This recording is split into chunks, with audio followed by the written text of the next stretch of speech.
Good morning, everyone. Welcome to the Thursday, July 16th edition of the MMA OB Daily Podcast. I'm your host, as always, Adam Martin, and I'm joined by Cole Shelton, my co-host here, to recap last night's UFC Fight Island 1 card and to preview the Saturday's UFC Fight Island 2 card. The card ended at like 1 or 1:30, Cole, pretty late. Yeah, I know, it's stupid. Actually, we should have started with that. I mean, I don't see why a Wednesday card starting at 8 a.m. Eastern. It seems really like excessively late. The card should have started at 5. The card on Saturday starts at 5, Cole. I'm sure you agree with that. Because, like, I saw a lot of people like, hey, I'm tired. I have to go to work tomorrow. And you have to go to bed at 1:30 and then, wake up early for work. It's not easy for people, Cole.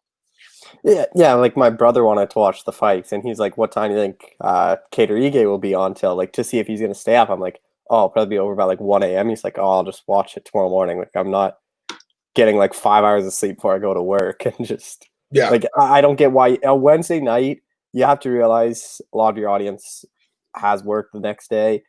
They're not going to be staying up till 1:30 in the morning to watch fights. This card should have been over by 11 p.m. Eastern at like the latest. Yeah, and like I said, the one on Saturday starts at 5 a.m. or 5 p.m., for the prelims, and then 8 p.m. for the main card. So, that's the only complaint I have, I guess, really. Like, it was a decent card. I mean, the prelims were incredible. There were some amazing finishes, a lot of upsets. Main card, it dragged out. Yeah, I dragged out. It was a pretty good card. It would have been nice to have a finish, I think, in the main event. That fight just kind of felt like it took a long time. It was a good fight, though. Let's get right into the card right now, Cole. We'll start with UFC Fight Island 1 from last night. We'll recap that card, and then we'll preview the next card, UFC Fight Island 2. So I'm calling it Fight Island 1, but it is the, obviously, Cater versus Ige card, and we'll start with the main event. And Kelvin Cater, he did exactly what I thought he'd do. I did think he'd probably get a finish. I mean, Dan Ige really took some shots in that fight, man. His face was busted up at the end of the fight. He did well. I mean, he stood and traded. I thought he'd be a little bit better with the wrestling later on in the fight, but Cater didn't really gas. He had a full 5 rounds of gas, and, man, Cater is a really dangerous guy, man. I really like watching this guy fight. Probably is the best boxing in the division. He has a great gas tank, great chin. I think he's a serious problem right now for anyone in this division, man. What do you think? Yeah, and I've talked to Cater a bunch, and he's even like, we've always joked in interviews. I'm like, when is this the fight you're going to use? Is your wrestling? And he's like, you got to stop bringing up my wrestling in interviews. Like, I don't want people to know. He grew up starting to wrestle. Like, he said he's like likes boxing a lot better, so that's why he doesn't wrestle. And wrestling tires you out, where he can throw punches for 25 minutes, no problem. But he said, all I'm going to do my wrestling for is takedown defense and just keep it on the feet. And I think Ige was, 0-7 or 0-8 on takedowns, something like that. His wrestling defense was really impressive. His box, like his cardio, like I believe very strongly that Zabit fight was 5 rounds. Cater would have won that fight, because I think the last half of the second round he won and the third round he won. It would have just been the same in the fourth and the fifth. I'd love to see that rematch down the line, do 5 rounds, because I think that's a totally different fight. But Cater's a problem, man. He can go 5 rounds hard. He can stuff all the takedowns. And the thing about featherweight is it's a lot of strikers at the top, which match up really well. You have Yair, you have Zabit, you have Korean Zombie. Volkanovski, he can wrestle, but he's mostly a striker. Like, Cater's going to be a problem for these guys, just because it's not like a lightweight. It's not a welterweight where you have a lot of these wrestlers at the top. Like, it's a lot of strikers at the top of featherweight. I think this was like maybe his most complete performance in the UFC. He looked, I thought, incredible in this fight. Like, even in the 5th round, I think Ige went for a shot and his hips moved so fast, like in the 5th round. So this guy might be able to go 10 rounds, Cole. Like, it seemed like he had an endless gas tank. I was really impressed by Kelvin Cater. I thought he won the fight 49-46. Like, yeah. Round to Ige. I saw people giving the first 2 rounds to Ige, which surprised me. I thought the second round for sure, though. What do you think? Yeah, I only gave Ige the second round. It was like, although if you look on Twitter and you see 4-1, you're gonna be like, "Oh, Cater dominated this fight." It was a pretty close fight. Like, Ige had some moments in there. Yeah. Like, I think Ige's stock rose even in the loss. Like, he took Kelvin Cater's best shots. He's proved he can go 5 rounds. Like, he's a durable guy. He's not gonna be one to. I thought Cater was gonna get a late finish. Like, Cater's finishing everyone. Knocked Jeremy Stevens out. TKO'd Shane Burgos, so we saw how good of a chin he has. I didn't think Ige would be able to take it, but Ige could be a problem here. I think he's got to start fighting more like these veterans 3-round fights and build himself back up. But if you're Ige, you can't hang your head too much on this loss, because he showed a lot in this fight. Yeah, I was impressed by his performance. It was a competitive fight. I wouldn't say a close fight, but competitive at times, especially earlier in the fight. He kind of got tired late. He took a lot of damage. I mean, both guys did. Calvin Kattar, I think, broke his nose or re-broke it. So his nose is smashed up. By the way, he just looks like a fighter, man. Like, this he's got so much confidence right now, Cole, and that helps too. The thing about Calvin Kattar is, like, he's actually been around for 13 years. He fought in Elite XC in 2008. Like, he's been around forever, but he's a late bloomer at age 32. He's coming into his own now. I think this guy can fight for the belt now. If the UFC wanted him to, he could fight Volkanovski. I personally think he needs one more fight. That's my personal opinion, because he did lose that Zabit fight. Why should he bump Zabit? That doesn't really make sense. I personally believe it should be either Zabit, Korean Zombie, next, like the winners of those fights with Yair and Ortega. The more impressive of the two, I think, gets a title shot goal. And I've seen a lot of people suggest this fight with Holloway and Kattar. That'd be a fun fight. I would watch that fight. But really, any of these guys in this top division, and honestly, I don't even think that Zombie and Ortega fight's even officially signed. Oh, I don't think it's going to happen. Yeah, I feel like the UFC should probably just give Zombie the title shot, and then you have Ortega to possibly fight Kattar instead. You know, Cole? And then Holloway, you can figure him out later. What do you think? Here's the thing. Everyone keeps talking about Ortega Zombie as the number one contender fight. Why is Brian Ortega the number one contender fight? Yeah, he hasn't fought since December of 2018 and got smoked against Max Holloway. Why should he all of a sudden, say he ends up beating Zombie, get a title shot after one win?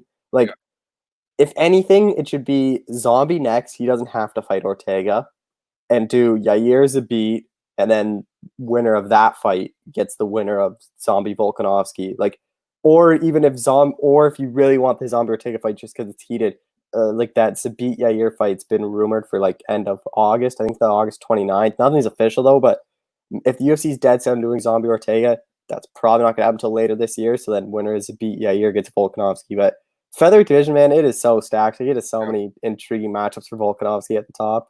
Yeah, and like you said, he is really a grappler, but he prefers to stand and strike at this point. He stands and strikes with Max for 10 rounds. He'll strike with anyone, I think. Kattar, I believe, would have the striking advantage over Volkanovski. I'm pretty sure he'd have the striking advantage over most guys. I think Korean Zombie's a great matchup for Kattar, by the way, Cole. I think he would probably knock him out just because he's so technical and Zombie's so wild. Zombie, of course, has that X factor, but either way, I was impressed. And then for Ige, yeah, I'm with you. Even in the loss, he was impressive. His striking is a lot better than I thought in good wrestling. Not great wrestling, but a good gas tank, I should say. But his wrestling, I thought, would have been better later in the fight. I just think it's more of Kattar just having way better takedown defense than anyone could have ever expected. Like, like you said, Cole, he's got his wrestling. He's one of these guys like Justin Gaethje that has this wrestling background. They never use it, but if they really had to use it, they might use it one day. So it makes him so dangerous. Co-main event, Tim Elliott, Ryan Benoit. I saw you had a scorecard of 29-20 Elliott. I had Benoit winning this fight, man, honestly. It was a close fight, but I just thought he landed way more significant strikes. I know that Elliott obviously had some good positions on the ground. He had like mounted guillotine at one point, but I personally thought Benoit won. Either way, Elliott wins. A solid fight. I still wouldn't have made this fight in the night call. I think this is a lower of the fight card, but a decent fight. What rounds did you have for Elliott? I think I had 2 and 3, if I remember correctly. The third round was, I think, I really got frustrated at Benoit in that third round, where for like a minute solid, Elliott was just looking down at his hands, trying to figure out his finger, and Benoit was just like standing there. I'm like, his hands are down, trying to fix his dislocated finger. Like, why don't you go pressure him right now, where he won't be able to block the ball with that hand, can't punch, and Benoit just kind of stood there and let Elliott fix his hand, which I didn't get. Like, it's a close fight. Like, that's something that Benoit really should have capitalized on. But do you think they cut Benoit after that? He's 0-2. He doesn't fight that often.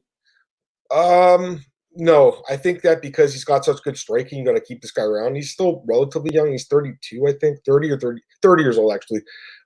He's been inconsistent. I was looking at his record this morning, and it's like 3-5. So it's not great in the UFC, but this was a really competitive fight, man. And like I said, a lot of people thought he won. I'm looking at MMA decisions right now. The majority of the media thought that Benoit won the fight. The judges, all three of them, actually gave the first 2 rounds to Elliott, which I don't agree with that. I thought that Benoit won the first round, man. Like, he definitely won the first round. Yeah. So that's what I'm saying. Like, these judges on Fight Island, to me, have been super questionable. I got to look at those EA scorecards first, by the way, because I didn't take a look at them. One judge had a 48-47 for Kattar. Only 3 media members had that score. Most of them had 49-46. I probably should start sending my scores back into MMA decisions. I stopped doing it for a while because when I was with Sherdog, I did it, and then I was just getting shit on by fans, but it's kind of fun to do I know the guy there. I can send them in if I want. Maybe I'll start doing that again, Cole, because I mean, it's nice to see there's more people now. When I was started doing this for him like 8 years ago, there was like 5 people doing it. So like you could easily be like, Adam Martin's scorecard sucks. This guy sucks as a judge, but I'm actually a pretty damn good judge, I'd say. But yeah, all 3 of the judges had actually Ige winning the second round. One judge had him win the third round. I don't know how, but that's really weird. All right, next fight, Jimmy Rivera defeats Cody Stamann, unanimous decision. Yeah, this fight was not as competitive as I thought it would be. Yeah. Jimmy Rivera looked great in this fight, man. His striking was solid, and then just incredible takedown defense. Like I told you that stat, Cole, where he had the highest takedown defense. Like he truly does have amazing takedown defense. Cody had some moments in the fight, but it was mostly just Jimmy outstriking him. Good performance by Jimmy. It proves he's still like one of those top 10 guys in the division, man. Yeah, I didn't expect Rivera to look that good. He was coming up that long layoff, was on the losing streak, but again, he was losing to like Peter Yan, Aljamain Sterling, Marlon Moraes. Can't be mad at those. And that Peter Yan fight, he had a lot of success, but he even admitted after the fight, like he coasted the final 30 seconds and he just kept on getting dropped in the final 30 seconds. I think for Rivera, you gotta like, I wouldn't be mad at him getting like a Pedro Munoz, Frankie Edgar winner, something like that. Like for Stamann, I think you do the Rob Font fight. That was supposed to happen a couple times. Rob Font's supposed to come back later this year. It's an interesting fight. They're ranked right near each other, but I was surprised of how good Jimmy Rivera looked, especially considering the layoff. Yeah, he looked great, man. Seriously. And, this keeps him in the top 10, entrenched there, and set them up for a solid fight, I think, in his next outing here. I'm just looking at the rankings. I mean, it just depends if Aldo wants to fight again, I'd love to see Aldo versus Rivera. That'd be a fun fight. Very well matched fight, I think. Just looking at the rankings, yeah, Corey Sandhagen's number 4. He doesn't have an opponent. You could do that fight. The Rob Font fight actually does excite me. Also, Raphael Asuncao, I don't think they fought before. They might have. I can't remember. But you could do that. Either way, you look good. Stamann obviously lost this fight. I think his stock went down a little bit just because, honestly, I thought he'd look better in this fight after that Kelleher win, Cole. But he did take it on short notice, up a weight class. He's still a good fighter, man, for sure. So I'm not too worried about Cody going forward. I still think he beats the majority of the guys outside the top 10. Top 10 are tough matchups, I think, for Cody, though, because he's got good wrestling, but it's not good enough to beat the elite wrestlers. And then he's got good striking, but it's not good enough to beat a guy like Rivera. So he's kind of in that like 10 to 15 role, I think, right now. But, he's still a good fighter. Next up, Taylor Santos. She had a great performance here against Molly McCann, dominated the fight. I think I scored all 3 rounds for her. She looked really good in this fight, Cole. Where was this performance against I don't know. Barella? Nowhere, man. It's crazy. Like, she hadn't fought in, I think almost a year and a half since the Kane and Nagano card. And she lost that fight, at least we talked on the podcast on Tuesday. Comes back and then just dominates Molly McCann, who's looked great in the UFC. So, man, it makes you wonder, how good is this girl? Because she looked really good, Cole. Yeah, and, that's why I picked Molly McCann. Molly McCann was looking really good. And just the loss to Romero Barella is not a good look for me. That's why I faded her a bit. But, man, that was a lot of the bettors were fading her because when the time the fight rolled around, Molly McCann was a minus 200 favorite, and it was around a pick the entire time, which I think a lot of people were high on Molly McCann. I was high on Molly McCann, but Santos looked really good. If she didn't lose that Barella fight, she'd be someone I'd be talking about a lot more, but still that loss. I think she's a totally different fighter since then, though, so that fight was really impressive. Yeah, she looked good in that fight. Opening up the main card, man, Munir Lazez really impressed me here. I mean, this guy came out of nowhere here and beats Abdulrazak Alassane, unanimous decision. I don't understand the 30-27 scorecards. No. It was easily for Alassane. He did way more damage. He just gassed himself out, man. It was kind of embarrassing. He gassed himself out after 2 minutes, Cole. I know he'd been off for a while. He obviously missed weight for this fight. Just a lot of things, I guess, going against Alassane, the 2-year layoff, time difference. I mean, Lazez, he lives in Dubai. He lives close by. This was it seemed almost like a showcase for him when we all thought it was going to be the other way around. Yeah, I mean, this guy looked great, man. I got to be honest, Cole. He kind of surprised me quite a bit. He didn't look like the guy on tape. The guy in tape, the guy in Brave and these other promotions, he kind of just held back a bit, I think. I mean, this guy looked incredible in this fight, Cole. Seriously. An eye-opening UFC debut, in my opinion. Yeah, he looked really impressive.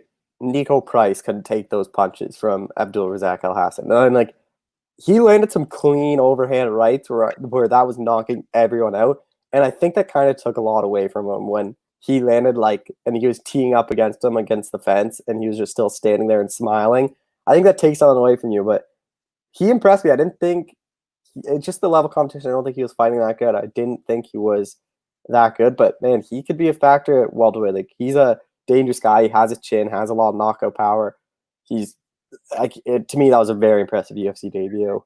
Yeah, it was an awesome fight, but man, Al Hassan, he loses this fight, Cole, by decision. Both his career losses by decision now. He's got like less than 5 minutes of gas, man. Yeah, it's not really a winning recipe, and he looked like a fish out of water off his back. Lazez had side control. We got to talk about that ref. We could skip by this because there's so much that happened on this card, but I mean, what are you doing? Right up from side control, I think 2 or 3 times. Like seriously, like the highest level of the sport, the referee doesn't let the guy work from side control. Lazez was coasting a bit. I will say that he was kind of laying praying, but it's side control, man. You got to let the guy keep that position. So either way, Cole, it was a great fight, and they win fight of the night. But because Alisson missed weight, he doesn't get the 50K. Thankfully, the UFC gave it to someone else for performance, and then we'll talk about those guys later. But fight of the night, Lazez gets his 50K. But yeah, I mean, 3 pounds overweight, and this is on 50K, so that does suck. And he lost potential win bonus because he lost the fight. Definitely looking forward to seeing what's next for Lazez. 100%, he's fighting someone in the top 15 next, man, for sure. Looking at the rankings, I mean, there's so many good fights for him. Jeff Neal would be a great fight. I don't think he would take that fight, Jeff Neal, but that'd be a great fight. Neil Magny, Vicente Luque, Rafael dos Anjos, like any of these fights are good. I really think after beating this guy, Alisson, this is a big step up for him. Guys like Mike Perry. I think he called out Mike Perry. Like that'd be a good fight. Mike Perry's the UFC apparently has him on some sort of provisional suspension right now, Cole, but they could easily just be like, okay, we're booking Lazez versus Perry. Like, would anyone even bat an eye, Cole? I don't think so. So I think the UFC might do that because this guy called him out. Anyways, going to the prelims now. Khamzat Chimaev defeats John Phillips via second round Darce choke. I mean, this was an absolute beating. It was one of the most sustained beatings in UFC history. Like, not even joking, because it was a rare 10-7 round in the first round. One judge actually scored a 10-7. One guy scored a 10-7, which I think is the right scorecard because he beat him down from bell to bell. He landed like 100 strikes, Cole, and John Phillips landed 1 strike. That's a 10-7 round. So I'm surprised Phillips lost that first round. I thought it was over when, like, there were some heavy shots going down. Yeah. I'm like, I don't get if Phillips is still in this. Yeah, he literally landed, I think, the first punch where the guy was taking him down, and that's it. He landed 1 strike, I think, the whole fight. It was kind of a terrible performance, but Chimaev is an absolute beast, and he's young, and he's undefeated, and they call him Khabib 2.0, and I watched the tape on this guy, I was telling you, Cole, and he looked great. I mean, his ground and pound, his submissions, his like mannerisms inside the cage, like this guy, like really, to me, oozes star power. Getting that Darce choke, that's impressive, man. Again, incredible performance by this guy. They call him a B 2.0. It remains to be seen, Cole. I'll say that. But he looks like a serious problem, man. And with that wrestling, I love these wrestling. Like, I know some people find wrestling boring. It can be if guys are lane praying. But when these guys like this and Khabib that take you down and beat the fucking shit out of you, Cole, like, it's fun and to you watch. Can't do anything about it. Yeah, exactly. This guy is an absolute monster. So I can't wait to see his next fight. Next up, upset, I actually predicted, Cole, Leon Murphy defeating Ricardo Ramos. I don't know what happened to Ramos here. He gassed out too after a few minutes, which is crazy for a bantamweight. But Murphy, man, he gets top position and just starts raining down some nasty ground and pound, gets a stoppage. Cole, this guy's actually a really good prospect that no one's really talking about right now at 145. But I think he's a guy that could potentially be like a top 15 guy at one point. Yeah, he's like, even the Zubaira fight, like I was picking Zubaira in that one. He fought to a draw. I was picked against him in both his UFC fights, and man, like I've been someone that's really high on Ricardo Ramos. I don't know if I can be as high as him anymore. Like he's been knocked out twice now. Like I think when Bisping said he went out, I thought he went out there too. Like I thought it was a little flash knockout, and the replay kind of showed him go out, but it was, I don't know what happened to Ramos. Like I don't know if he's a featherweight. Like I think he's better at bantamweight, but I know the weight cut's tough, so I think he's kind of one of those in-betweeners, or he's small for 45, but he's too big for 35. But I don't know what to do with him. But Leron Murphy, like he's got to get another step up. Like I don't think he can get a top 15 guy, but maybe someone just outside, like someone in that 16 to 20 range. Where's your boy Charles Rosa ranked? I think that'd be a fun fight. You know, it's a durable guy. He could be potentially fine. So I think that'd be a fun fight. Ken Ciryl, what's going on? He says Khamzat mauled his opponent, but I wonder how well he will do against another fighter who wasn't fat and out of shape. Yeah, John Phillips is not the greatest fighter, but the way he beat him down was impressive. Next up, Modestas Bukauskas defeats Andreas Michailidis via TKO, via elbows. at 5 minutes of the first round. Okay, so really weird, like one of the weirdest stoppage I've probably ever seen. I thought it was a pretty competitive first round. At the end of the first round, it could have honestly went either way.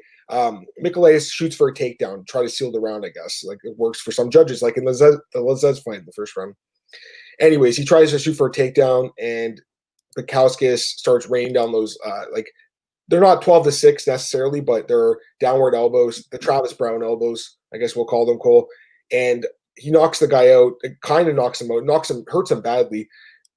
Basically, this guy was sitting beside the cage door, and his corner opened it up at the end of the first round, and he fell out of the cage, and the referee stopped the fight. There's a lot of controversy here because the referee could have looked at the replay, but he chose not to. He's like, I know what I saw. But to me, this was like a borderline 12-6 elbow to the back of the head, man, because the first shot, I think, was the one that hurt him. It looked like right in the back of the head here. The other ones were on the side. I will say that, like, they were in this spot, I guess. But to me, that first one was kind of like more back here. That actually hurt him. Or his knees buckled. I'm not saying it was a bad stoppage by any means because this guy did fall out of the cage. The optics are bad. But if you had the replay available, Cold, he should have went to the replay. And I think at that point, you could have potentially continued the fight. But the guy looked done, too, at the same time. So it is what it is. I don't know. I feel like they could have looked at the replay, though, for the elbows, Cole. What do you think? Yeah, I think you could have. But the thing is, after the elbows, he just kind of sat there. Like, he didn't get up. Like, he was just kind of on his knees. He looked sort of out of it. Like, I think if he got up, he might have fell down. That's, I think, why he was trying to, like, he wasn't standing up. And then, obviously, the door opened. But even Feldman basically say you got to know where the door is there. Like, even if you're just sitting against the fence, like, just beside it, maybe the fight doesn't get stopped. But he was really out of it. Like, he was rocked. But I think you should have went to the replays because I agree that first one was kind of, I didn't know for sure where it was. I think the rest of them were clean. Like, I think they were clean elbows, but that first one, it might have been where I think the replay option is there. So why don't you use it? Yeah, that's the thing that bothers me, and I agree with you. I think the first one, the other ones were probably okay, but the first one that actually hurt him, I think, was to the back of the head. But either way, but Bukowskis wins bonus here. And I should have mentioned Murphy and Kameyev obviously won bonuses too. There were some really nice performances here. Next up, Jared Gordon defeats Chris Fishgold via decision. He dominated the fight. Chris Fishgold had a few guillotine choke attempts, but mostly just got dominated in this fight, Cole. Liliana Juja defeats Diana Belbita via submission armbar first round. Verbal submission. Great performance by the underdog here. It looked really good in this fight. And Jack Shore, opening up the card, defeats Aaron Phillips by submission rear naked choke, and the under scored by 1 second, really, at 2:29 of the first round. So crazy performance there, getting that win right before the under missed. Cole, just any thoughts on those last couple fights? Yeah, Jack Shore looks really good. He's a guy I'm high on. He needs to step up competition. Jared Gordon looked impressive at 45. I didn't know how his chin would do at 45.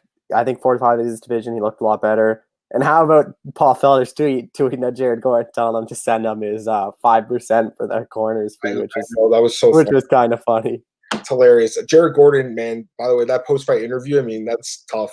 He said that his wife or girlfriend miscarried recently, and then she also contracted coronavirus, and obviously his whole team got sick at Sanford. Thankfully, Paul Felder came and did him a solid, man. So that was cool of Paul Felder. That was awesome, by the way. I just love the way they played it up, showed him going in the backstage goal. It was awesome. We'll take some comments from Conchero. The issue is the ref didn't call a foul, and the fighter is trying to tell the ref in the stool he was fouled and decided to pretend he was hurt and wanted a DQ win. I mean, definitely some language potentially barriers there between those guys, but I don't know if he wanted to win by DQ. I'm not sure if that's what he was trying to do. To me, it's like I don't even know if they would have given it a DQ. I think they would have just probably called it a no contest call, if anything. They probably would have called it an accidental elbow, even though it was on purpose, obviously. But either way, he says fighters can't tell a ref he was fouled for a DQ. Don't work that way. That's why I was rolled a TKO. I mean, we've seen that happen, like with the Pereira Sanchez fight. Does that count as one? Both girls pretty, but their features made you. Oh, come on, man! Don't say that stuff, dude. We don't need those comments on here, bro. Come on. Let's go to the next card, Cole. I mean, anything else you want to talk about this card? Or we're good to go to the next one. Okay, so we'll preview UFC Fight Night Figueiredo Benavidez 2, the rematch. So they were showing the the trailer, I guess, for the card, and they were really playing up the fact that Benavidez doesn't believe he was responsible for that illegal headbutt or accidental headbutt call, when he clearly led with his head. It's not even like that one. The entire fight, when he would punch, he'd just go like that and lean his head in when he punched. It's like, it's bound to happen. Like, it's not like Benavidez was like holding his head and just like headbutted him. Like, the headbutt was all Benavidez. And it's one of those things where it happened so fast. Like, I don't blame the ref for not stopping it. They literally headbutted and then they separated within like a second, and then they're already throwing punches. I don't get why that was the focus more than Figueiredo missing weight. Like, that's why there's a rematch. Is Figueiredo missed weight and the title is still vacant. You know what? You're 100% right, because they did call it a TKO. They didn't call it a no contest or a DQ. They called it a TKO win for him. So the controversy was the weight miss, because had he won, he would have won, or had he made weight, he would have won the belt. And there would be no rematch. And then they would have given him Pantoja or something in a rematch or something. I don't know. There's a lot of rematches going on at the top of the division. It's possible Pantoja could still fight for the belt, by the way. He is the official backup. It looks like Figueiredo's on point to make weight. I think Waleed told you the same thing last time, though, and he missed weight. No, Waleed last time sent me a video, and it Figueiredo looked rough. I said, weight's good, and then all he said was just a thumbs up, which this time he's actually telling me the weights. He said last night we were talking, he said he was like under 130, and he said he showed up fight week 135. Last time he showed up fight week at 145. So there's a big difference this one. They said the PI's really been huge, where the PI's basically for the past like month and a half has just been working with Figueiredo on his weight. It's good. Yeah, I'm looking forward to that fight. Okay, so let's start with the bottom here and work our way up to the top. We got 12 fights here, Cole, at UFC on ESPN+30. That's what they're calling it right now. We'll see if they change the name. They always do. All right, we'll start with the first fight of the night, and it is a very low-level heavyweight bout. Sergey Spivak and Carlos Felipe. I got to be honest, guys, this fight might be just a wrestle fest. Right now we have, I agree, Cole. We got Spivak as a -150 favorite and Felipe +130 as an underdog. Give me your pick, Cole. I hate picking this guy, but I have to go with Sergey Spivak. Like, Carlos Felipe has not fought MMA since 2017. And he had a boxing match in there. He's obviously a striker. Spivak, we saw what he can do. He can get knocked out early, like we saw against Walt Harris, or he can really just grind people out like that Tai Tuivasa fight. Lost to Marcin Tybura in his last one, which Tybura kind of just held him down. I think Spivak's just going to out-wrestle Felipe, just hold him down. Maybe he'll get a submission, but don't bet this fight at all. You can't trust either of these guys. Like, I wouldn't be surprised if Felipe knocks Spivak out with his first punch, or if Spivak just grinds out Felipe for the decision. My pick has to be Spivak, but I hate picking this guy because I'm not high on this guy at all. I'm just laughing so hard, Cole. I loved your breakdown, by the way. I agree with everything you just said. I'm going to pick Spivak too, just because he's already proven in the UFC he can wrestle guys. The Tybura fight where he took him down and choked him out. Or Tybura is not great by any means. He's actually one of the worst heavyweights in the UFC right now, but it's still like a win over a guy who's in the UFC. Whereas Felipe, this guy does have an 8-0 record. He's 25. I mean, he's got some stuff going for him, obviously, but he hasn't fought since 2017 in MMA. He fought a boxing match in 2018, but still, that's over a 3-year layoff from MMA. He is young, though, Cole, so I mean, it's possible, he's been training and getting better, but you look at some of his opposition, 0-0, 0-0, 0-0, 2-0, 5-0. I mean, these fighting really low-level guys. Spivak, at least, like I said, has that win over Deiveson. He does have the experience being in there with Tybura and Walt Harris. He's got some good wins, too, over Tony Lopez and Travis Fulton, two veterans of the sport. So he does have a lot more experience, and I think just the wrestling probably is going to be the difference here. But, yeah, I'm with you, Cole. I mean, you really want to put your stock into two guys that are at the bottom of this heavyweight division? Probably not. All right, next up we have a really intriguing lightweight bout between. I don't know why this is so low. I'm just about to say, why is this like this? This fight probably should be on the main card. This fight's better than the other lightweight fight, Alvarez Duffy. Better than a lot of these fights on this card. This fight should be way up higher for sure. I agree. This is a great fight. I really like this matchup, Cole.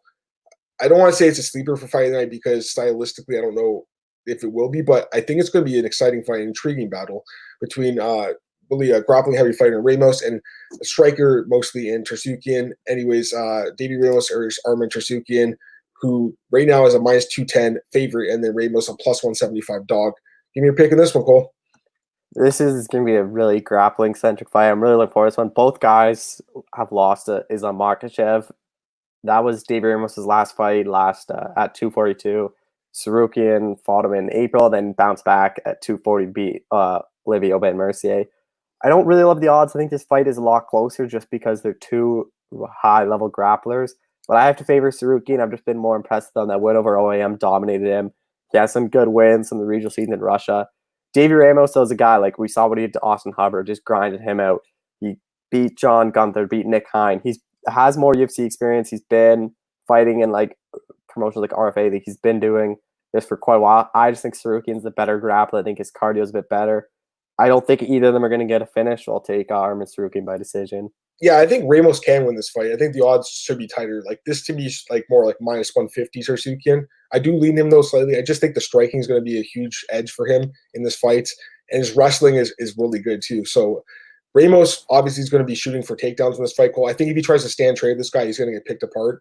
He'll probably be trying to make it a gritty fight, but I don't think it's going to work, man. Sarukian, he's got really good takedown defense. He showed that in the Makachev fight. I think he's a lot younger too, so there's a lot to like about him here. But again, Ramos has that grappling style that if he does get takedowns, he can dominate this fight. And he can also submit guys too, so he's dangerous. But yeah, I'm going to go with Sarukian. All right, next up, flyweight bout, Malcolm Gordon against Amir Albazi. Malcolm Gordon actually trains in Scarborough with Joseph Valtellini, former Glory kickboxer, and someone I know myself. So that's really cool, man, to see this guy. Because I've seen him fight Cole a bunch of times back in the day in Ontario. He was fighting for the Score Fighting Series back when I worked there in 2012. He fought on Score Fighting Series 6, and the main event of that card was Chris Hordesky versus Brad Cardinal. Okay, and then there's also Rick Glenn was on that card. Gerald Mearshart was on that card. They had a lot of good fighters. Dude, we had the best fighter. I say we, but I mean because I worked there. But yeah, Score had amazing fighters, man. Seriously, Cole. I wish that was still going on. We need more promotions in Ontario. Dude, you don't even know how good Score Fighting Series was, Cole, because like you were still like young back then, man. Like this was an incredible card. When I worked at the Score, the guy who did it, Brendan sorry. Maybe that's his name. I can't remember his name. Brendan Fife. Sorry, Brendan Fraser's the actor. He's the actor from Bedazzled. My bad. Brendan Fife, my friend, who's also the promoter of Score Fighting Series. Dude, he did a great job. Seriously, the matchmaking was really good. The matchmaker is also Alex Caparici, who does a lot of the matchmaking here in Ontario, Quebec. I'm pretty sure he's TKO's matchmaker as well, so he's really good. But yeah, Malcolm Gordon coming in here, Cole. Sorry, I just went off there, guys. But yeah, I mean, this brings back memories, man, because like it's cool to see a guy that I saw grow up finally making it to the big show. That's incredible. So he's on a 4-fight win streak here coming in, but he is the dog, Malcolm Gordon, for this fight. Right now, he's only a couple of sportsbook have the odds for this, but basically he's right now plus 150-ish, and Amir Albazi minus 175-ish. So give me your pick, Cole. It's kind of interesting is Gordon took this fight at short notice against Alexander Doxychuk, and then he pulled out as well. Albazi's taking it on even short notice. I'm going to go with the underdog Malcolm Gordon here. When Albazi wins his fight, it's by submission, and Malcolm Gordon is so good on the ground where I don't think Albazi's going to be able to submit or take him down. On the feet, I like Gordon's kickboxing a bit better. Albazi is only losses to Jose Shorty Torres and Brave, which UFC veteran, not a bad loss.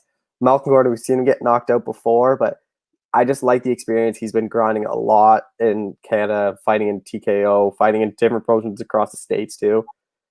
I think this is going to be a fight where Albazi needs to get down to the ground. I don't know if he will on the feet. I favor Gordon slightly. I think this is going to go the distance, and I'll take the underdog Malcolm Gordon to get it done.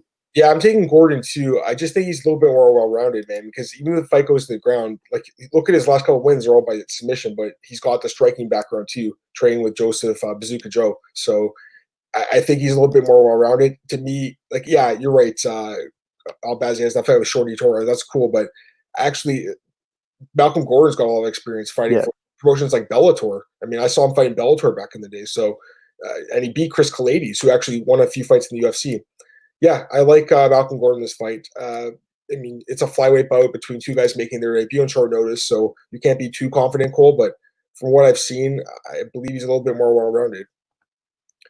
Let's go to Kenshiro. This is a good fight night for sure. This week has been great for MMA globally. UFC is the best. Give Dane White credit. Yeah, for sure. I agree with that. Love the international flavor on these cards. He likes this card. I like this card. I mean, I'm not going to say it's the best card ever, but it's a nice card, especially for hardcore fans. There's a lot of international talent, which I love, though, Cole. I really like that. All right, next up, we have a bantamweight bout. This is a fun fight. Montel Jackson against Brett Johns. Right now, we have Montel Jackson minus 230, Brett Johns plus 190. Cole, give me your pick. Yeah, this is really cool matching. I think it's kind of good to see who's the better prospect and who the UFC is going to push. Brett Johns had a lot of hype behind him, then dropped those 2 losses to Aljamain Sterling and Pedro Munoz. Looking back, those aren't bad losses at all. Montel Jackson's only loss was his UFC debut against Ricky Simon. Since then, submitted Brian Kelleher, beat Andre Subtov, Felipe Caleros. I favor Montel Jackson slightly. It's just the height and reach. He has a 5.5-inch reach. He's 3 inches taller. I just think on the feet, Jackson will be able to use that reach, piece up Johns. I think Johns is going to try to want to get down to the ground. I don't know if he will. Jackson has some pretty good takedown defense even on the ground. He has good chokes. I think this one is going to – I don't think either of them will be able to finish each other. I'd be surprised if one does. If it is a stoppage, I think it's going to be a submission. But I like Montel Jackson here. I just think he's going to use his reach, keep Johns at bay, and just edge out a decision. Yeah, I like this fight a lot. Both these guys are good prospects, man. I'm high on both of them. Montel Jackson has looked really good in the UFC. Since that loss to Simone, he's looked great. But, Brett Johns, I think, is a step up in competition, man. I believe he's a better fighter than Claris and Sugata. Kelleher obviously is an experienced guy, maybe the same level with Brett Johns. But Brett Johns has been in there with some really good guys, man. Like, I know he lost to Sterling and Munoz, Cole, but he still went the distance with those guys. So he's got that experience of fighting with elite guys. He does have some good wins over guys like Kwok and Soto and Gravely. They're not great wins. They're solid, I guess. They're not great, actually. But, I don't know. I think he can be competitive in this fight, but I got to go with Jackson, just the size, man. He's so big for this division, and I believe he's a little bit younger, and I think he's just a little bit sharper right now. But it's an intriguing fight, and I do believe Brett Johns can win this fight. So I think there is some upset potential here because he is a good prospect, and people forget about him a little bit. All right, next up, lightweight bout between Joel Alvarez and Joe Duffy. Nice to see Joe Duffy back. I really used to like watching him fight. Joe Duffy, minus 325. Alvarez, plus 265. Cole, go ahead. I don't like the odds at all. Like, we see Joel Alvarez has a massive reach, 4-inch reach advantage. Joe Duffy's on a 2-fight losing streak, and he got knocked out by James Vick at 217, came back, lost to Mark Diakese. He's a guy that will always have that Conor McGregor win on his record. He's beat Norman Park on the regional scenes, but I am not high on Joel Alvarez at all. He got dominated his UFC debut against Damir Azmagulov, and then he beat Danilo Belluredo, who I don't think is UFC caliber at all. I think Duffy on the feet is the better striker. I think Duffy can edge out a decision here, but at these odds, you cannot bet Joe Duffy at this price just because he's been a guy that's been inconsistent, doesn't fight a lot in the UFC. I think he is a better fighter than Joel Alvarez, but man, at these odds, it's pretty much dog or pass here. Yeah, the odds suck for sure. Minus 325, it's high. I do favor Joe Duffy, though. I mean, he's got way more experience. Obviously, as the win over Conor McGregor, we all know about that. And UFC record is not great overall at 4-3, but he's been in there with some tough guys, man, like Poirier, and took his best shots in that fight. He got knocked out by James Vick, which really bothers me. James Vick's not great. Lost to DKC. He's only fought once in the last 3 years, too, which bothers me, too. So there's a lot not to like about him, but at the same time, like I said, he's so experienced. The win over McGregor, of course, and Norman Park. Joel Alvarez, he's younger, 27. And he looked good in his last fight against Belluardo, but Belluardo is not really UFC caliber. The Demir fight showed he's got some holes. I will say this, though. When I was in Brazil last year, there was a journalist there, Albert Fernandez. He works for, I think it's called Goal TV or something.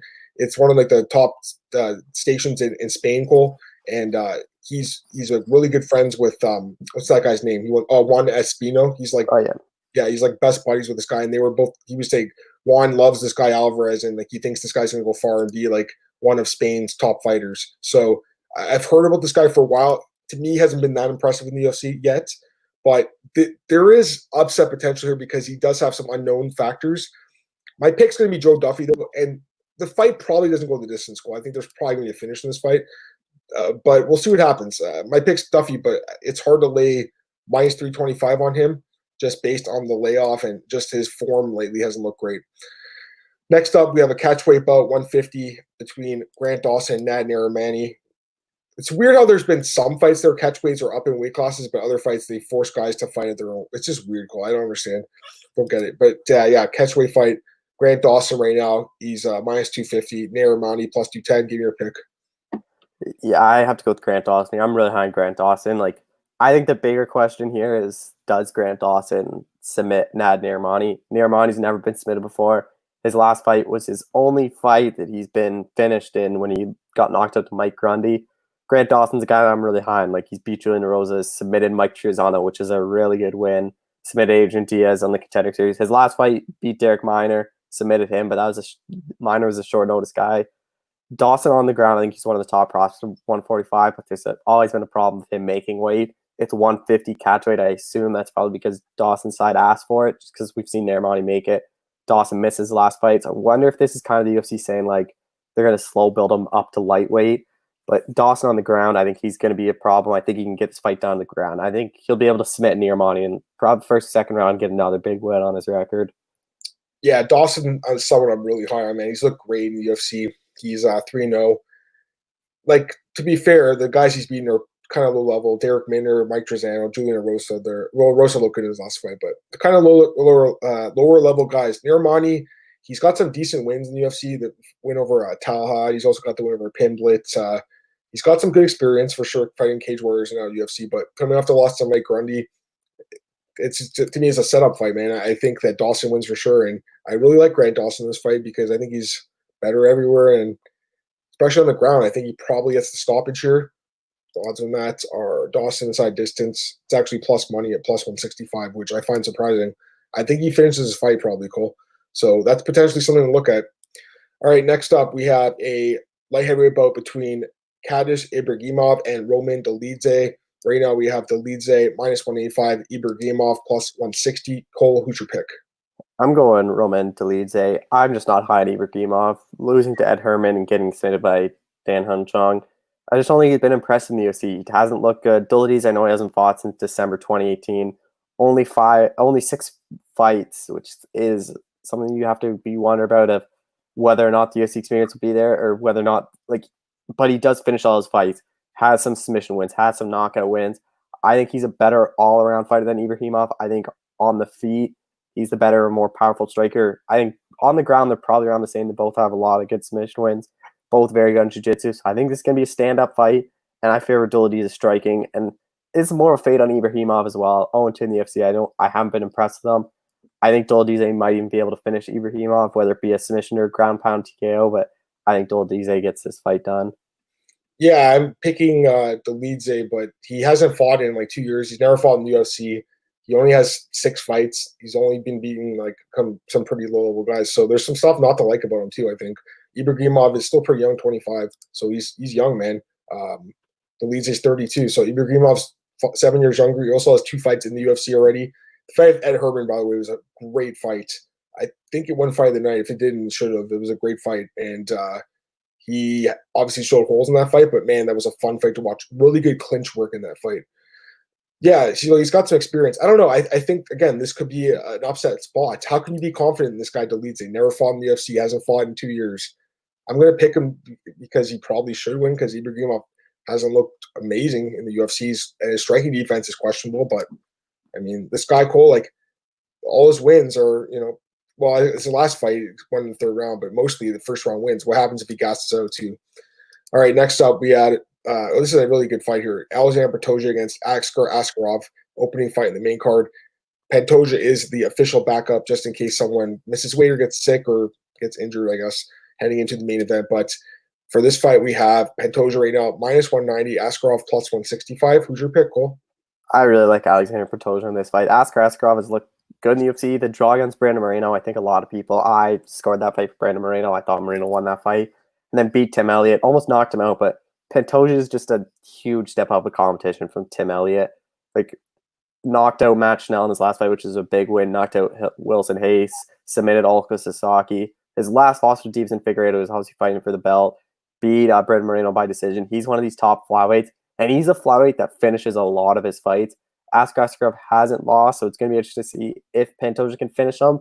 But I just think no matter where this fight goes, I think Pantoja's wrestling defense will be a big factor. And on the feet, I think he's the much better striker than Askarov. So if Pantoja can keep this fight standing, I think he's going to have a lot of success. I'll pick Pantoja by decision, but I wouldn't be surprised if we got a finish here either. Yeah, I think you're way more high on Petroja than me in this fight. I think he's a really good fighter. I really enjoy watching him fight. He's got a great record. He's a fun fighter to watch. He's looked awesome, but Askarov's undefeated, and he's younger too, man, 27. He's got UFC experience now. Fight with Moreno could win either way. You could have easily won that fight. Moreno was a solid win on your resume. Obviously, Petroja has beat him twice already. He also has the win over Elliott. He's looked good. And even back in the day when he was in Russia, he was fighting like high-level guys, like guys like Anthony Leon and Jose Maria Tomei. Those are high-level guys for the regional scene. So this is a guy who's been there with some decent fighters. Petroja, I think, obviously has more experience, better experience. It's a close fight for sure, but I just kind of feel like the odds are a lot tighter. I cap it more around I'll pick them, to be completely honest with you. So I'm going to take a shot on the underdog here in Askarov. I think he can get it done, man. I think he can grind it out. But definitely an interesting fight. And the winner, either way, I think the winner probably gets that next title shot at 125. All right, next up we have interesting women's flyweight bout between two strikers here, Ariane Lipski and Luana Carolina. And right now we have Lipski minus 125, Carolina plus 105. Who's your pick? It's interesting. I was just looking. Ariane Lipski's been a favorite every single one of her UFC fights. She was favored minus 245 over Joanne Calderwood and minus 275 against Molly McCann, which is crazy to look back. I'm going to go with the underdog in Luana Carolina. I just haven't been impressed with Ariane Lipski. She was someone that I was really high on, was finishing all her fights in KSW, but there's been a lot of people talking on Twitter like, oh, KSW doesn't drug test. I wonder if that's been a factor. But Lipski, to me, just her last win was someone that I don't think is UFC caliber at all. I know Carolina hasn't fought since UFC 237, but she dominated Priscilla Cachoeira. She's someone that's had a lot of canceled fights, but I just like her striking a bit better. I think she's a bit more well-rounded than Lipski. And I'm just someone not high on Lipski. I think this fight goes the distance. I wouldn't be surprised if Lipski can outpoint Carolina, but I'll take Carolina by decision. Yeah, this is a close fight for sure. I mean, I think it's going to be two women throwing like a medium amount of volume strikes on the feet, making it one of those fights that I think the judges are going to have to say in. I think it does go the distance, Cole. I believe that it's going to be mostly a striking battle, goes the distance. Could go either way, man, honestly. Like, pretty evenly matched, I think, for the most part. I will slightly lean towards Lipski, and I would never bet on her, man, because she's been a huge disappointment in the UFC. But based on what we saw back in the day in KSW, man, I mean, she should have, I think, possibly a slight power advantage, which could be the difference here. I don't know, though. I mean, if Carolina, maybe she mixes in takedowns, especially, she'll definitely win this fight. So, yeah, close odds, obviously, but lean slightly towards Lipski. Just really, really hard to be confident in her. Next up, we have a lightweight bout between Mark Diakiese and Raphael Fiziev. This is a really good fight, too. This could be a potentially fight of the night because both these guys like to stand and bang on the feet. Diakiese minus 160, Fiziev plus 140. Cool. Who's your pick? I'm going Mark Diakiese. I just think he's got that style where he could just outpoint Fiziev. I think he could. He's been in the UFC a lot longer, wins over Len Brown, Joe Duffy's last two fights. He obviously had that 3-fight losing streak, split to Drakkar Klose submission against Dan Hooker, and a loss to Nazat Haqparast. Hooker and Klose aren't bad losses. Haqparast might look bad now, but Fiziev's a guy last beat Alex White. I don't know if he's in the UFC anymore. Before that was knocked out to Magomed Mustafayev. I think Diakiese is the better striker. I think that's what happens here, and I think he can just outpoint Fiziev and win a decision. Yeah, I kind of agree with that too. I think he's a little bit more well-rounded. He's more experienced in the UFC. He has a 5-3 record in the UFC. He had that losing streak there for a while, but like looking back, not really bad losing skid. Dan Hooker is incredible, and then Klose and Haqparast are pretty solid too. So like not really a bad losing skid, just a tough level of competition. Fiziev, the loss to Mustafayev, that was a crazy knockout. Like he actually blocked the kick, but the kick was so powerful that even with his guard up, it still knocked him out. It was an incredible kick by Mustafayev. Go back and watch that fight, guys, if you haven't seen that one. The fight with Alex White was a solid win. Alex White's not great. He's like a gatekeeper, I guess. I'm not sure if he's in the UFC anymore, actually. I don't think he is. Yeah, he's the guy who's like, if he's still in it, he's lucky. I think he's like 3-6 in the UFC, if I'm not mistaken. Like, it's not a great record. But yeah, and this guy obviously has knockout power, Cole. He does have really good striking. It's going to be a fun fight. He could catch Diakiese and knock him out, possibly, but I think from what we've seen, Diakiese is pretty durable and good cardio, more proven for 3 rounds too. My pick's Diakiese, but Fiziev is kind of an unknown guy, and you kind of got to be careful with guys like this. This is why I actually love cards like this, because fans that mostly don't stay up to watch those like Russia or like China cards, that we do as like MMA nerds, they get to watch these guys perform. All right, co-main event time, Cole. Maybe the best fight in the card. Great fight here between Jack Hermansson and Kelvin Gastelum. And obviously, you should plug your interview here with Jack Hermansson, who you talked to for the Just Scrap podcast. So right now we have really close odds, Cole. Kelvin Gastelum, slight favorite, -115, and Hermansson -105. Who's your pick? Yeah, and this fight is really interesting because no one's talking about it. If Kelvin Gastelum loses this fight, he is on a 3-fight losing streak. Like, he's a guy that was supposed to fight for the middleweight title last year when Whitaker pulled out the day out, fought for the interim title, was close beating Adesanya, but since then, he's a guy that lost to Darren Till. Both of us picked Darren Till, and a lot of people were calling us crazy for picking Till. I'm picking Jack Hermansson here. I'm not as high as Kelvin Gastelum as a lot of people are. Like, I know he has a lot of knockout power. He can KO Jack Hermansson, but I just think Jack Hermansson cardio, he's a 5-round fighter, and in 3 rounds, he's going to be one pushing the pace. I think he's going to be in Gastelum's face. And I think he can get Gastelum down. I think he can submit Kelvin Gastelum. We've seen Jacare have success on the ground. We saw Chris Weidman submit Kelvin Gastelum, and I think Jack Hermansson's a better grappler than Chris Weidman. I think Weidman's a better wrestler, but jiu-jitsu, I think that's Jack Hermansson. We saw him submit David Branch, submit Gerald Meachart. He dominated Jacare Souza. I think the value here is on Jack Hermansson. I think Jack Hermansson can finish Kelvin Gastelum by submission here. It's possible. I feel like you're really underselling Kelvin Gastelum here. So with Kelvin, he's a guy I've been high on ever since Tough, man. Anyone who's been following me forever knows I picked him to beat Uriah Hall as an underdog. I think he was like +300. He was a massive underdog in that fight. I got to take a look at those odds. That was like a long time ago. Yeah, he was like +300. So no one was picking him to win, but I saw so much potential from this kid on the show, and I was so impressed with his performances on the show against guys like Josh Saman and Bob McDaniel, and he's been incredible, I think, in the UFC for the most part.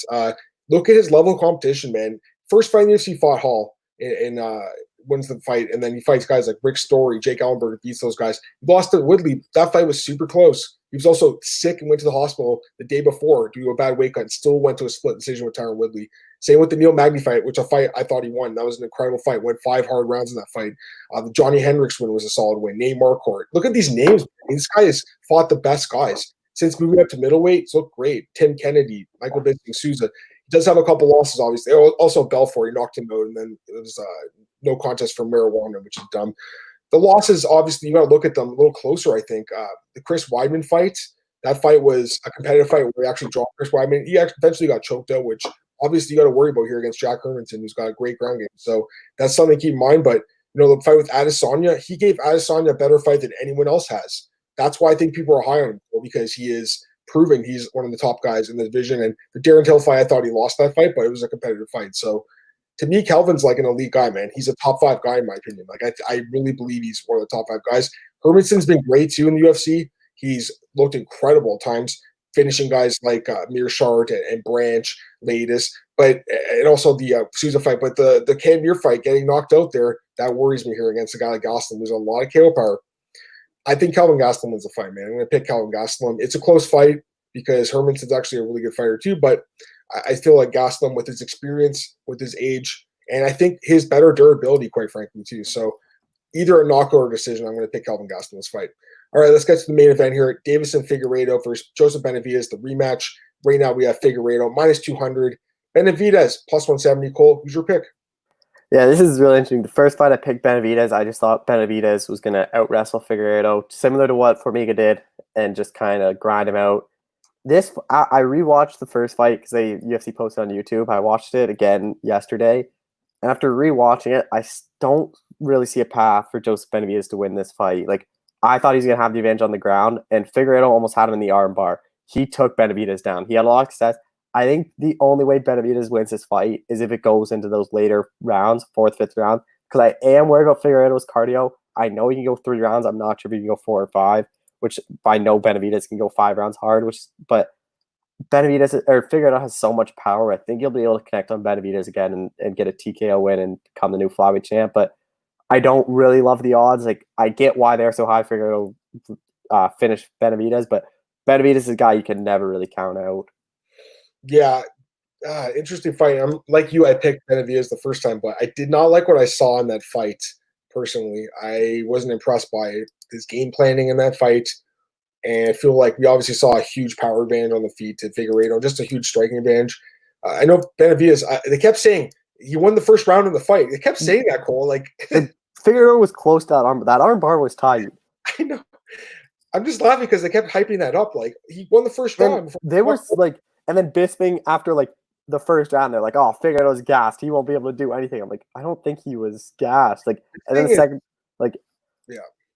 I love Bisping, by the way, but there's times where like he's really just silly on the commentary. Like last night, I think it was the Murphy fight where he's like he's knocked out, but he at that point hadn't been Ramos, and then like 10 seconds later, oh, he's knocked out now. It's like, okay, you gotta chill with that. But yeah, as far as this fight goes, Cole, I want to pick Figueiredo. I just think that we saw in the first fight he's the better fighter, quite frankly. Saw him knock out Benavidez. Probably gets a knockout again, I would assume, in the 5 rounds. You know, Benavidez is great. He'll probably go down as one of the best fighters never to win the belt if he doesn't win this fight, because if he doesn't win this one, I have no idea how he's going to get another title shot. Right now, he's 0-3 in the UFC in title shots, 0-4 in the WEC if you count that belt to Cruz. Lost to DJ twice, obviously, in Figueiredo. He's like Faber, man. Faber, I think, was 0-5 between UFC and WEC, just like Faber. After, obviously, he was the champ at that point. But, Figueiredo by knockout, I think, is going to be the result here. But, yeah, I mean, we'll see what happens. Benavidez is a veteran, man, and he's been there with the best guys. So if he makes the adjustment and goes to wrestling, he can win this fight. If he strikes with Figueiredo like he did the first fight, I don't understand why he did that. I don't think he does. By the way, I feel like he's getting a title shot too because his wife works for the UFC and Dana White loves this guy and loves his wife too, man. I do believe that played a part, Nicole, because you could have given another guy the title fight instead. After a guy gets knocked Brandon Moreno, Pantoja, like all those guys. Personally, that's what I would have did, but either way. All right, let's get us some comments here. The Drifter, the Tim Kennedy fight was awesome. I was at that fight in Toronto. Kelvin Gastelum absolutely tooled Tim Kennedy, who never fought again. He likes Kelvin to get the knockout over Jack Hermansson. Yeah, I'm kind of leaning that way, but we'll see. I mean, Cole, I respect his opinion, and he likes Hermansson. And if the fight goes to the mat, Hermansson probably does have an edge with submissions and stuff like that. And Ciryl, Benny can do this. Figueiredo's a weight cheater, and that headbutt only hurt Benny. Well, yeah, I mean, as far as the headbutt. The headbutt was all Benavidez, though. Yeah, exactly. And as far as the weight cheat, kind of, but I mean, because he missed weight, he wasn't able to win the belt. So I don't know how he just cheated. He just played himself, if anything, Cole. Also, he didn't win that bonus that night too, because he would have won a bonus. Yeah. He knocked out Benavidez and won the belt. He would have got $50K bonus. Marcus, what's going on, man? Will Pantoja win at 125? If Deiveson doesn't make weight, will the UFC consider making Pantoja versus Benavidez to guarantee a 125-pound champion's crown? I think so. That makes a lot. That is the plan. Yeah, he should do it. Do you want to break down that fight just in case? Sure. I mean, I guess I haven't really thought about it, Cole, but I think Pantoja, obviously. You would go Pantoja? Yeah. I'd go Benavidez if Benavidez Pantoja is the fight. Yeah, I would. I guess. I mean, I really haven't thought about the fight.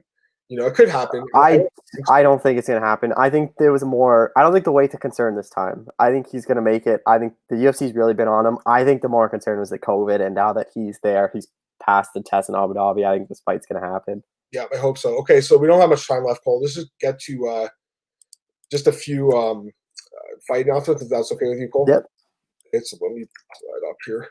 If anyone has any questions you want to throw them in now. Cole and me will be here for like 5 more minutes or so. Yeah, it should be an okay card though, Cole. I mean, we'll see what happens with the weigh-ins tomorrow, though, for sure. Hopefully, this guy makes weight. I'll say that. If he misses, man, that looks bad on him in the well lead because they promised Dana White we're going to make weight this time. Okay, Cole, let's look at some fight announcements. John Dodson versus Merab Dvalishvili. Great fight. Got a favorite Merab and imagine he'd be a favorite of the sports books based on the rest of it. John Dodson, man, with that knockover Nathaniel Wood, that was a surprising win. What do you think?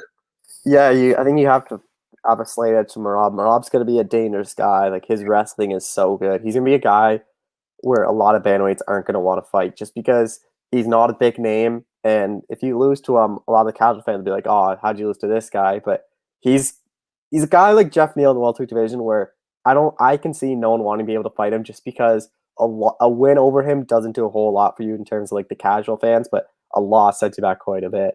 Mm-hmm. Yeah, I agree with that. Shamil Abdurakhimov against Ciryl Gane and Raphael Pessoa versus Tanner Boser, 2 heavyweight fights. Any thoughts?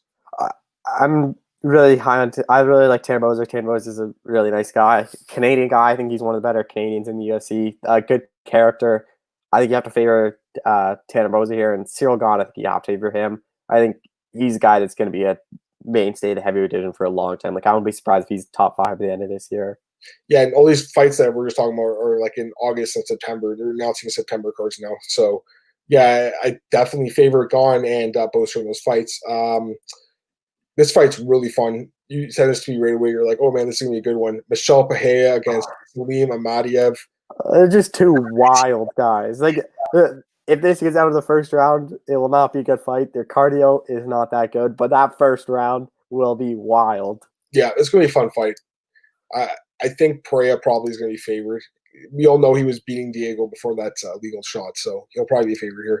Mallory Martin against Hannah Cifers. Why is Hannah Cifers still in the UFC? I mean, I guess she's doing the solid by taking these short notice fights, Cole, but I think she's 2-5, 2-4, 2-5 now. What's she on 3-fight losing streak? Yeah, I think so. Loses this, she's done for sure. Yeah. And the last fight here, Zubaira Tukhugov against Hakeem Dawodu. Another great fight, man. I don't even know who I favor in that one. That's such a good fight. Probably Hakeem, I think, a little bit, but I don't know how many people know about him. Like, compared to how many people know about Zubaira, right? Zubaira has got so much hype because he's Khabib's friend and stuff. So, yeah, I think Zubaira probably is favored, but I think I'd probably go with Dawodu there because I do believe his striking is a little. Yeah, and when Dawodu shows up, he's really good, but he's been someone that's like that Bokniak fight. He didn't look that impressive, and that was a fight he should have done a lot better in. Like, got choked out by Danny Henry. Yeah. Hero says, what do you guys think about UFC 251 selling 1.3 million pay-per-views? Do you think Connor's crying in a corner home, seeing as his last fight didn't even sell 1 million? So, by the way, the numbers, there's some, I wouldn't say controversy, but Dave Meltzer said it's lower than the 1.3 million. So he thinks that they added some extra buys there. Like, he feels like the UFC leaked that number. It obviously did well. It was a great card. Yeah. Actually, the card played out okay, but on paper it was an amazing card. And I believe I said it was going to break 1 million. 1.3 is great, though, I think, for the UFC. Connor's not worried, though, man. Connor's rich. I normally have a good tell by how the pay-per-views will do when the Thursday before the fight, a lot of my friends text me, oh, who should I bet on? Oh, how do I watch this fight? Do you know any streams, or should I buy this pay-per-view? That only happens 2-3 times a year where, like, I have some friends that are hardcore that watches all the fights. I have some that will only watch the big pay-per-views. And I could tell when they're texting me, when they all text me and Moswell stepped in, they're like, I got to watch this fight now. I'm like, this is going to be a big fight then. Yeah, no, I'm with you on that one. Same way. I had a bunch of people text me, hey, should I bet Masvidal? And I said, yeah, it's stupid. But I also good picks. I gave him Davey Grant too. So my friends, I went 5-5 on the main card there. I told them all 5 fights. And my one friend, just to be the opposite of me, he picked the other 5, and he's like, oh, I lost $50. I'm like, well, that's what you get. And that happens. As Hero says, everyone expected it to sell at 900. I thought 1 million, but yeah, I guess 9. It might be, maybe it's 1.3 million worldwide, just because the ESPN numbers don't include Canada, Australia, would still have the. Right. He's also saying is Jorge a draw. Yeah. I think he's been a draw since Till knockout. Yeah, I think so too, because I'd say the Askren fight. Because the Askren fight really pushed me over the edge, but that Askren fight, a lot of people were looking forward to that more than the Jones Santos and what he's did in the last 2 years, year. It's incredible. Jorge is blessed by Jesus, took a gamble, paid off royally. His lost in hers brand since 6 days notice. That's true too. And people are already talking about this rematch. I don't think he's close at this point because there's so many other guys. That's the risk he took. I mean, he's like, oh, I get paid now, but I could wait and train harder for a fight. But yeah, I don't think it would matter. It's good he got the experience, but if he had more cardio, it could have been more competitive. Ciryl says Usman won to because his pay-per-view cut is huge. I'm guessing Usman would do an immediate rematch with Jorge for big money. I don't think they're going to do that rematch, man. They're going to do either Burns or Edwards.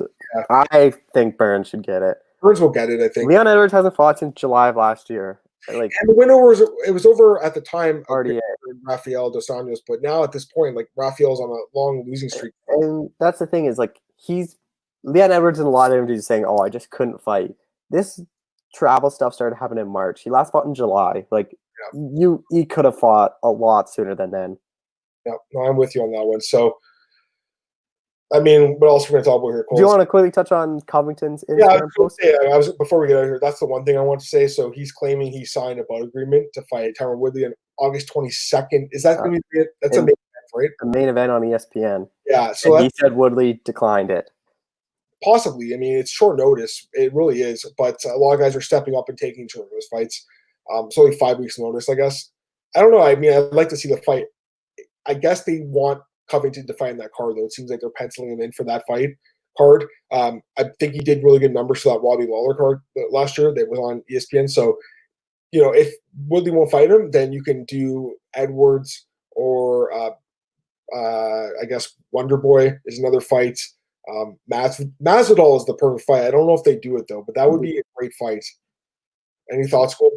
Yeah, I got a lot of flack in my What's Next home for. I said, do Masvidal Covington on ESPN 5 rounds, like that would be mad. And everyone's like, "Oh no, you have to do that on pay-per-view." But you do that on pay-per-view, it's only 3 rounds. Like, I'd love to see that fight for 5 rounds. And I think, like, the UFC does big fights on ESPN. We saw Dillashaw Cejudo on ESPN. Like, they're putting big fights there to get good ratings on the network. That would be massive for ESPN to do that on free TV. Yeah, I think it'd be good too. So we'll see what happens there. And then what else is there? Hader wants Volkanovski, we already know that. And Bellator fight announcements. I forgot to do Bellator. We didn't talk about this at all. So they have their event on July 24th, apparently.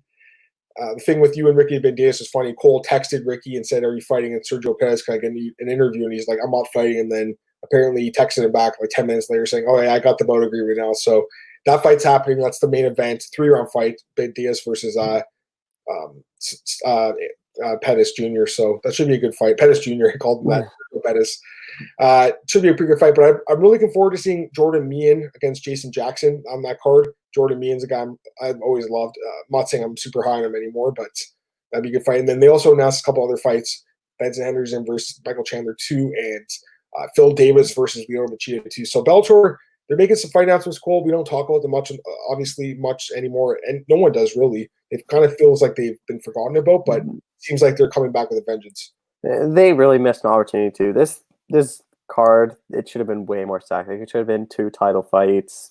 Put your big names on your return, and they've had so many months to prepare for the return, and they announced their card like a week and a half in advance. It makes, like, how much promo can you do? Like, your return should have been like Lima Mousasi. Maybe you do Bader and Nemkov. You do those 2 fights at the top. Then you do like Bandejas Pettis on the main card. Like, this card should have been so stacked just because all your fighters are like, they can all fight. They're fresh to fight. None of them are injured. Like, I think Bellator kind of dropped the ball on their return fight and only announcing a week and a half in advance. Like, I don't think that does them much favors. Yeah, it's bizarre. It really is. But hopefully they pull off the show next week and these guys get paid. All right, Cole. I think that's it, man. Give me your thoughts on whatever, and is there anything else you want to talk about? Or no, I think that's good. Cool. So, Cole, plug your stuff, man. Let's get out of here. Twitter, EchoShot91. I'll have the What's Next today on B Japan interviews with Jack Hermansson and Deiveson Figueiredo. Tomorrow I'll have the fighter picks for Figueiredo Benavidez. Everything else is always on my Twitter. Awesome, man. You guys can follow me on Twitter at MMAdamMartin podcast. That's at MMAoddsbreaker.com, YouTube, Apple Podcasts, Google Podcasts, Spotify, Anchor. Subscribe, man, and tell your friends about it. And subscribe to the channels. And it'd be nice if people could, subscribe to this MMA Oddsbreaker channel, because I feel like not just us, but I think Mike MMA Picks. Morning Breakdown. I don't think I watch that all the time. It's a really good show. It's Morning Breakdown. Yeah, exactly. So I think definitely like the podcasts we have are good, and obviously Nick and Brian do their show too. All right, that's it, guys. And then I'm at bjpen.com and MMA Rings on that. Have a great day, and I'll be back on Monday.